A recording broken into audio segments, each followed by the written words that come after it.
আসসালামু আলাইকুম প্রিয় ফেসবুক বন্ধুরা, আশা করি ভালো আছেন। গত রাত্রে আমি একটা ভিডিও দিছিলাম ফ্যাটের মেদ কমানো বা বডি যে যাই বলেন না কেন, ওটা কমানোর জন্য একটা ভিডিও দিছিলাম। ৪ থেকে ৫ টা স্টেপ আমি দেখাইছিলাম। তো আসলে আমরা যারা বিদেশ করি বা যারা শুয়ে বসে থাকি বা যারা বসে উম কাজকর্ম করি, তাদের এক্সারসাইজ করাটা খুবই জরুরি। যেটা আমরা অনীহা করি বা আমরা করি না। এক্সারসাইজ এটা মানুষের অনেক গুরুত্বপূর্ণ। মানে শরীর সুস্থ রাখার জন্য এক্সারসাইজ খুবই গুরুত্বপূর্ণ। আজকে আমি এক্সারসাইজ দেখাবো না। আজকে আমি কয়েকটা নিয়ম-কানুন বলবো। ওই নিয়ম-কানুনের যদি আপনি মেনে চলেন তাহলে আপনার বডি বাড়বে না। হ্যাঁ? ঠিক আছে? চলুন শুরু করা যাক। ১ নম্বর হচ্ছে শুয়ে বসে না থাকা। আপনি যখন যেকোনো চাকরি-বাকরি করেন না কেন বা আপনি যেকোনো কাজকর্ম করেন না কেন, আপনি যদি বেশিরভাগ শুয়ে বসে থাকেন, হুম? আপনি আপনার বডি বাড়বেই। তাই শুয়ে বসে না থেকে যেকোনো কাজকর্ম করেন না কেন আপনার পাশাপাশি একটু এক্সারসাইজ করবেন, হাঁটাচলা করবেন, পারলে একটু দৌড়াবেন, ঠিক আছে? প্রতিদিন সকালে ৫ থেকে ১০ মিনিট দৌড়াবেন। দৌড়ালে আপনার ফ্যাটের বডিটা কমে যাবে। আরেকটা হচ্ছে আমরা খাবার খাওয়া যেটা আমরা লো ফ্যাট খাবার খেতে পারি। লো ফ্যাট খাবার খেলে অনেকের আমাদের বডি বা মেদ কমবে। অ্যা ৩ নম্বর হচ্ছে সাদা চাউল বা সাদা আটা না খাওয়া। আমরা যারা বাঙালিরা বেশিরভাগ সাদা চাউল বা সাদা আটাই খাই। এটার কারণে আমাদের বেশিরভাগ শরীর অস্বাস্থ্যকর হয়ে পড়ে এবং ফ্যাটের বুড়ি বেড়ে যায়। হুম? আমি ৩য়ত বলবো অ্যা সাদা চাউল এবং সাদা আটা থেকে বেরিয়ে আসা, লাল চাউল খাওয়া এবং লাল আটা খাওয়া। ৪র্থত আমি বলবো সৌজন্যবোধ, যেমন আপনি একটা দাওয়াত খেতে গেছেন, ওখানে মনে করেন বালাগুড়া পাইছেন বা আপনারে সাবি খাওয়াই দিছে। ওই সময়টা আপনি বেশি না খেয়ে কম খাওয়া, যে আরেকজনের মন রক্ষার্থে আমি বেশি করে খাবো, হ্যাঁ? এই ধরনের মন মানসিকতা থেকে আমাদেরকে বেরিয়ে আসতে হবে। যে আপনি ওই ধরনের সিচুয়েশন আপনাকে কন্ট্রোলে রাখতে হবে, যে কম খাইতে হবে আপনাকে। সৌজন্যবোধ হ্যাঁ, কমাইতে হবে। তারপর হচ্ছে আপনি বড় প্লেটে খাবেন। এটা হচ্ছে ৫ নম্বর স্টেপ। আপনি অনেকে বড় প্লেটে খায়। আমার এক পরিচিত, উনি প্লাস্টিকের একটা গাবলা নিয়ে বসে খাইতেছে। তা আমি বলতেছি, "আপনি কেন এটা নিয়ে খাইতে বসছেন?" বলতেছে, "আমি এভাবে গাবলাতে বসে না খাইলে আমার তৃপ্তি আসে না, আমার ভালো লাগে না।"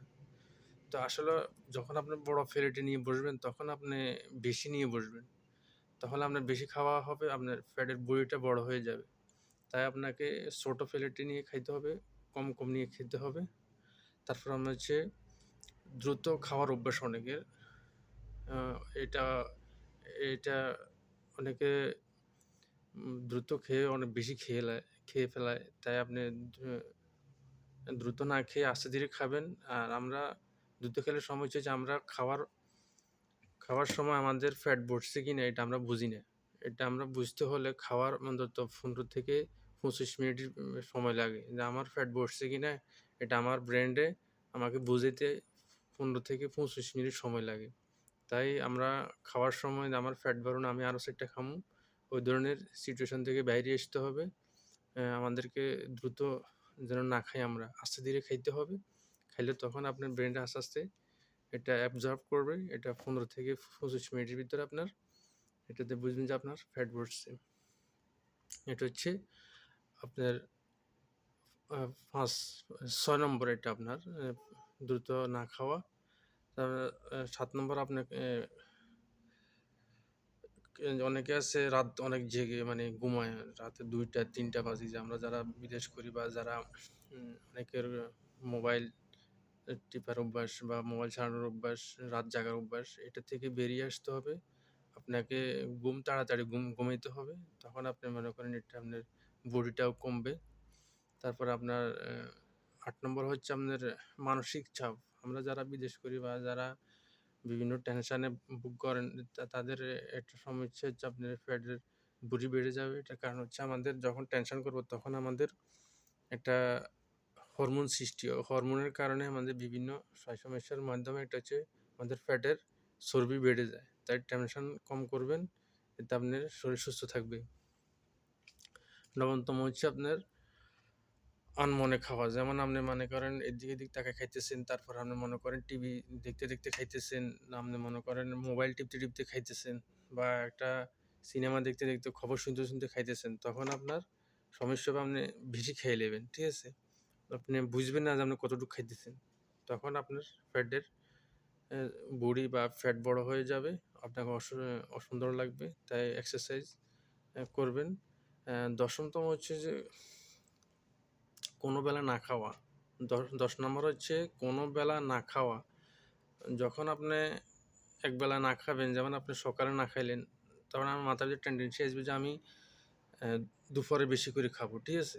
তাই আপনি ওই একবেলা খাওয়া থেকে খাবো না, এটা থেকে বেরিয়ে আসতে হবে। আপনি কম হইলেও সকালবেলা খাইবেন বা রাত্রে একটু হইলেও খাইবেন, হ্যাঁ?